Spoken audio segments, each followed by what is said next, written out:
He betrayed India the last time. Will he deliver this time? The famous handshake and the embrace at the Wagah border where Atal Bihari Vajpayee met with Nawaz Sharif. That time there was bitter disappointment because that embrace was followed by Kargil. Handshakes have been exchanged once more. Will the script be the same or will the script change? Nawaz Sharif has said that the meeting was excellent. He's hoping that there will be a new beginning. In a short while from now, there will be a press conference at the Taj Mansingh Hotel where Nawaz Sharif will be speaking to Indian journalists, which will be followed by a press conference where the Ministry of External Affairs in India will be briefing journalists on what transpired in these talks. We're hearing from Islamabad, we're hearing from Delhi on what people are making of what we've seen so far. Will we see Rajiv Dogra, Modi undertake something as... He has a lot more hair now than he had earlier, Nawaz Sharif. You just see those images, play them out together. Much more hair now than he did earlier. But that aside, will we ever see Narendra Modi undertake an adventure of the sort that Vajpayee did when he crossed over? Or do you think that's just too risky given the sort of persona he's built up? You're right on the hair. That's the marvel of medical technology. As far as the adventure part is concerned, I don't think Nawaz Sharif or his army would undertake the type of Kargil adventure in the immediate future, because Indian army and Indian intelligence is better prepared. No, we don't know that. Beg pardon? The intelligence seems better prepared only till the time there's an attack. Then we analyze at length why and what went wrong. Well, let's hope they are actually better prepared, as I am saying. Mr. Ranade doesn't like that, but I'm just stating a fact. We can discuss that at a later date, but I don't think we were entirely caught unawares even last time. On Kargil? Yes, maybe many books have been written on that. Our reactions were not what they should have been. But if as far as the intelligence is concerned... But the army insists, and we've spoken to so many officers who say there was no real-time intelligence available. It was all very generic, that there may be an attack.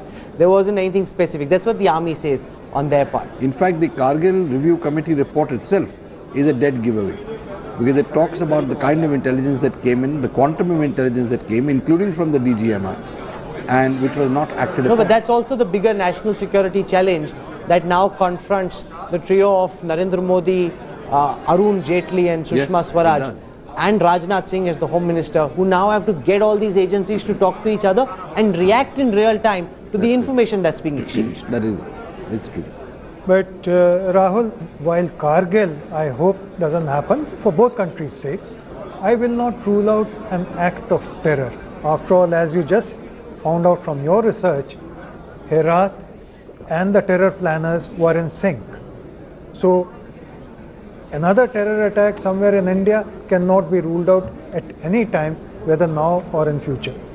And how would India's response be to that? And how would that be different to the manner in which Manmohan Singh responded to 26/11?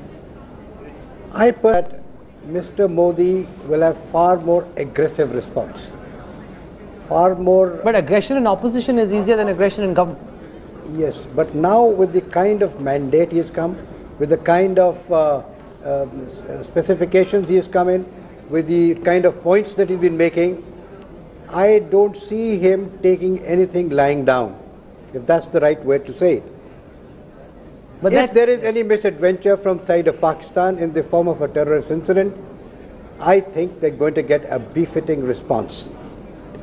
And I have a feeling that in the very near future, the current political dispensation in India is going to get the armed forces service chiefs in decision-making machinery and will continue to interact with them at a more, shall we say, regular manner than what they were in the past. And I therefore feel that the response to Pakistan will be more deliberate, will be more aggressive, and will be more very prompt. And the big difference between Modi and Manmohan is that Modi is happy to speak to the army chief directly, as opposed to Manmohan Singh, who would always want to go through the civilian bureaucratic chain of command before reaching out directly to his army chief. Absolutely. Mr. Modi, we anticipate, will have very regular interactions with the armed forces and the intelligence agencies. And Mr. Dovil is going to help him do that. In the olden days, the service chiefs used to brief the Prime Minister at least once a month. It stopped somewhere down the line. I think this process is going to start again. whenever any national security issue or any strategic issue is to be planned, it is only prudent to keep the armed forces service chiefs as also the intelligence chiefs together in the loop of decision making. Okay, what I want to do, we've heard from all the even the pundits in India, didn't have the access. All of them sounding very tough on Pakistan, wanting immediate and stern action by Nawaz Sharif. Can he deliver? And what does Pakistan make of Narendra Modi becoming Prime Minister and of this first meeting between Narendra Modi and Nawaz Sharif? I want to go across live to Islamabad. Joining us from there is an anchor with Geo Television, Ayesha. She's got a bunch of Pakistani guests with her. Ayesha, welcome to Headlines today. It's good to have you with us on this broadcast. Give our viewers a sense of the reading on the Pakistani media of this big meeting between Narendra Modi and Nawaz Sharif. How is the Pakistani media decoding what just transpired? दे रही हूँ channel का Ayesha. खाली प्लेटें ना रख। ओ बस बस Ayesha, do you hear me? Just give us a moment, we'll try and patch that through. What we're essentially trying to do is dive out of our studios, dive into the Geo Television studios, speak to their anchor who's on their air right now with their guests in Pakistan. So that's a complicated technical operation that we're trying to mount. So just give us a moment, we'll try and set that right. We will have Ayesha back with us hopefully before this big Nawaz Sharif press conference. We're coming back to the point that was being made about how you expect the army to have far greater expectations from Narendra Modi. But the first thing he's done is he's left the defense ministry empty. So you don't even know whether when and where and in what form and who will be our new defense minister. That's a bit of a complex thing to comment on. I can look at it from 2 points of view. Firstly, he feels the defense ministry is too important for him to take a hasty decision as to who should be the defense minister. Because once he appoints somebody, it will not be fair to change him. I think he's still looking for the right man for the defense ministry. Do you think VK Singh would make a good defense minister? Not a question that I wish to answer at this point in time, which I think we'll leave it at the moment. It's a very tricky question. You ask the politicians tricky questions, the moment the tricky question comes to us, they generally lets it go. No. I do not wish to get involved with VK Singh and his controversies. There have been too many controversies. Well, he's a minister in our new government now. Let's focus on Pakistan and Nawaz Sharif. No, but it'll be interesting for Suhag, his principal adversary and detractor, to be army chief with VK Singh as defense minister. That's a nightmare situation, frankly. I don't know whether you're prepared to say it, but really that's a nightmare situation. Well, you say what you feel like, but I am not going to put my foot into VK Singh and his antics and the kind of impressions and the reputation that he has. Leave him aside. Let's today talk about who should be the defense minister. We urgently need a good defense minister. Perhaps Mr. Modi is still looking for the right person. He hasn't found one as yet because he considers defense ministry as a very important ministry and he's looking for the right man. He will soon appoint one. Of course, the government cannot do without a full-time defense But it's minister. scary either way. They've looked through their ranks and they haven't found anyone. Sambit, any explanation on why India doesn't have a full-time defense minister? I believe Mr. Arun Jaitley today rightly said you just have to wait for not more than 2 weeks. There would be an expansion. No, but that's not the question. I see very smartly you choose not to answer the question. The question is why don't we still have a defense minister? These are the point is, have we got someone available? These are prerogatives of the Prime Minister and these best can be sorted out by waiting, by some patience. I mean most of the speculations about Narendra Modi has fallen flat. So let's just wait and watch. I believe he'll deliver the best defense minister that probably India had ever seen. We need one. What time was he supposed to call on the president? He can't keep the president waiting. That's absolutely true. Because if 5 o'clock was when his flight was slated to depart that can be from delayed. the Palam technical area, then he can't possibly delay this press conference much longer because whatever time the president has given you is when you must be there. That's the protocol. Sacrosanct. You can't make the president wait. He can of course have the press conference at the airport. He may not have one at all. Or he may not have one at all, which will confirm then how the meeting is gone. No, but that would be disastrous. If you announced a press conference and then decide not to do it, that would really be read very wrongly by everyone in India, or read very rightly depending on who you are and what you make of it. He's already pushed the envelope as far as the time is concerned. What do you think, Rajiv Dokra, someone who's been in similar positions, is happening at this time? He's supposed to come in. What we were told is as he comes in after meeting Vajpayee is when he'll address the media. That was the original plan. Now they've gone up into the presidential suite. They still haven't emerged. We've got that live feed. If our producers can cut to that. The cameras are all that we can see along with the mics. We don't see Nawaz Sharif. Why is it taking so long? No, I can perfectly understand it. But let me qualify it by saying that the call on president is sacrosanct. The president of India cannot be made to wait. That I think we should flag perfectly.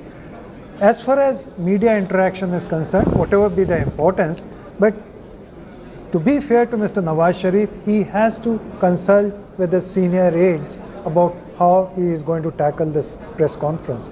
He will need to pick their brains. If there are tricky issues, there might be some need to consult back home also. So I think making a slight delay or a longer, let's say, wait and for given the media what is at stake, I think it's perfectly okay we're holding up your lunch. I mean, I don't know whether Nawaz Sharif's got any lunch. We're holding up your lunch, but it's perfectly okay for him to take some time, get it right, because there's so much at stake. It's not just a press conference, not just about grandstanding, just the huge amount that is at stake in this press conference, because that will really determine the tone, tenor and tonality of the relationship from here. Because if Nawaz Sharif goes back unimpressed or unhappy, that could really mar things from Pakistan's perspective. I would also... There is some activity there. I'm seeing some people emerge, but they need to be the right people. And Nawaz Sharif needs to be one of them, because he's the one who's going to be speaking, not the naval and the Air Force attaches. Mr. Ranade wanted to make a point. Well, if he's taking so much time, that in itself indicates need for deep, shall I say, within quotes, consultation. He shouldn't normally need to take... I was very interested. If we can play out those images once more of the people who've come along with Nawaz Sharif. And Mr. Dogra, if you explain to our viewers at this time, who are the people, what are their backgrounds, what are their positions? Because we have a good sense of the positions of a Narendra Modi, Sushma Swaraj, Ajit Doval. But the people on the left side, what are the positions? What's the advice they could be giving to Nawaz Sharif at this time? Well, the gentleman right next to Nawaz Sharif is Mr. Sartaj Aziz. He's been the finance minister. He's also handled the foreign portfolio. He's presently the national security advisor and also de facto foreign minister. He's had international experience. He was with the World Food Programme while I was in Rome in my first posting. So I know him and his family reasonably well. And in social interactions, absolutely flawless decency. But there is an iron fist in that velvet glove. As I mentioned so earlier. you're saying his image of being a bit of a dove is misplaced? Absolutely. Absolutely. Because that's the image he likes to convey. You know, like you meet Ajit Doval, you know you're talking to a hawk. You meet Sartaj Aziz, you come back thinking he's a dove, but you're essentially saying that's just projection. It's just projection. Because Mr. Vajpayee, after Kargil, when Sartaj Aziz came here, he said, Aziz Saab, ye aapne kya kiya? So that one remark of Mr. Vajpayee conveyed a lot. He betrayed him. Then Mr. Tariq Fatmi, a member of the Pakistan Foreign Service, I hope I can see him correctly. He is slightly controversial because there's a bit of a tussle initially between Sartaj Aziz and Tariq Fatmi as to who is really the boss of Foreign Office. And there was also some resistance from So who's the real boss? Who's the real Sartaj Aziz. That's resolved. That's are there any faces, are there any inputs from the army, the ISI in this meeting? No, they must have. After all, Shahbaz Sharif consulted the army chief. And there is regular consultation on matters concerning India, USA with the army. So nothing is done without concurrence of the army. Is it possible that before he addresses the media, Nawaz Sharif would in fact call up General Rahil Sharif, speak to him, understand what is okay for him to say, or is that blasphemous to suggest? No, he may not call. Nawaz Sharif will not call. He's the Prime Minister of the country. And let me also tell your viewers that if Nawaz Sharif was dismissed by 2 army chiefs, Nawaz Sharif also dismissed 2 army chiefs. So he's no pushover. But if there has to be consultation, it will be done at, let's say, Sartaj Aziz level, Tariq Fatmi level, or the Foreign Secretary. No, but there's a big difference between a Shiv Shankar Menon chatting with the Sartaj Aziz and an Ajit Doval chatting with the Sartaj Aziz. The whole complexion of that dialogue changes just through the 2 personalities who are there. No, what I was saying was, Sartaj Aziz ringing up the Pakistani army chief in Islamabad for any advice, consultation or so on the meeting. You're watching our live and continuing coverage of the meeting between Nawaz Sharif and Narendra Modi, the press conference that Nawaz Sharif was scheduled to address at 2:20, now delayed. It's almost been 54 minutes since that press conference was to start. I'm beginning to wonder what the delay is about. What is the time when you'd start wondering whether the press conference is happening at all, or is this anticipated and natural delay? I'll start with you, Mr. Modi.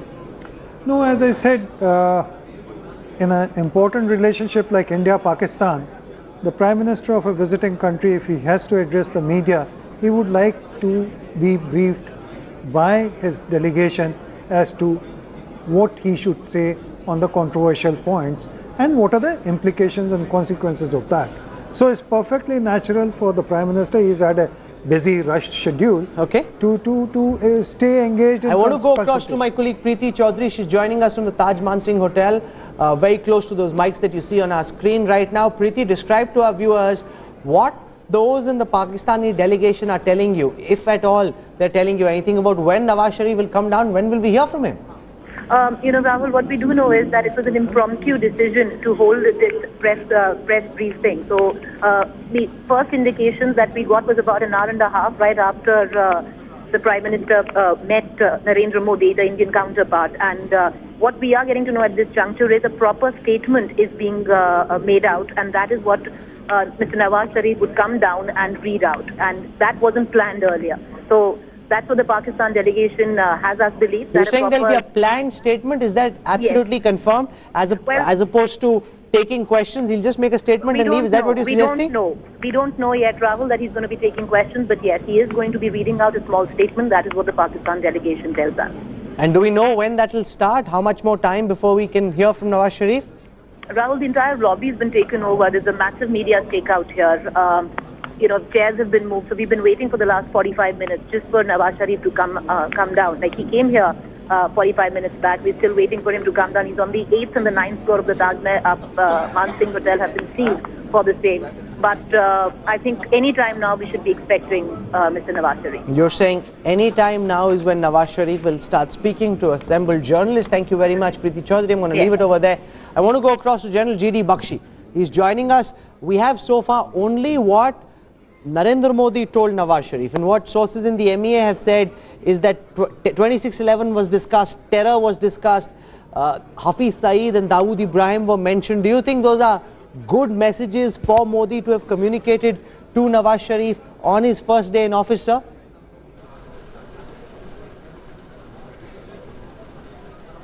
General Bakshi.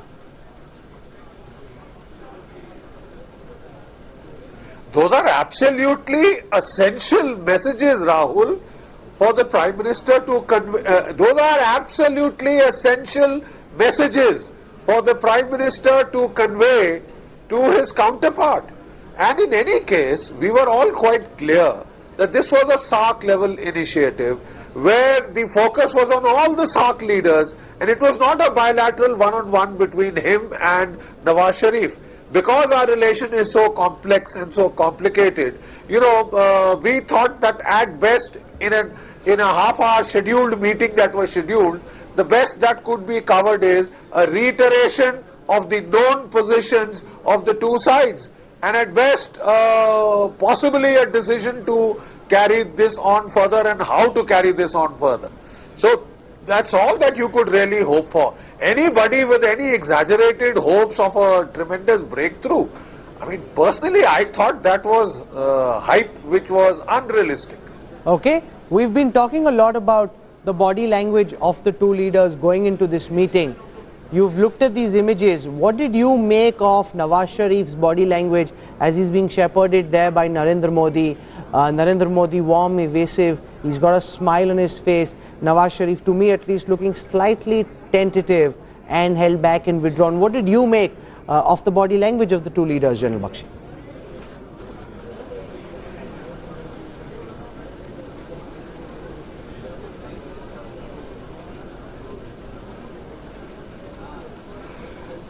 The body language, as I would state, is, in these kind of staged situations, the dignitaries concerned are briefed and, they are cautious. They are quite cautious. So, I did see Mr. Modi more outgoing and Nawaz Sharif, as you very rightly said, more cagey. But that's about all that one could make out, because it is a controlled performance, which has been thought through. The implications of the body language have been thought through. It's not really spontaneous as one would think it would. It is like. Why would you think Nawaz Sharif would appear cagey even before the meeting began? Why is he seeming very slightly held back even before the meeting began? Therein also lies a message.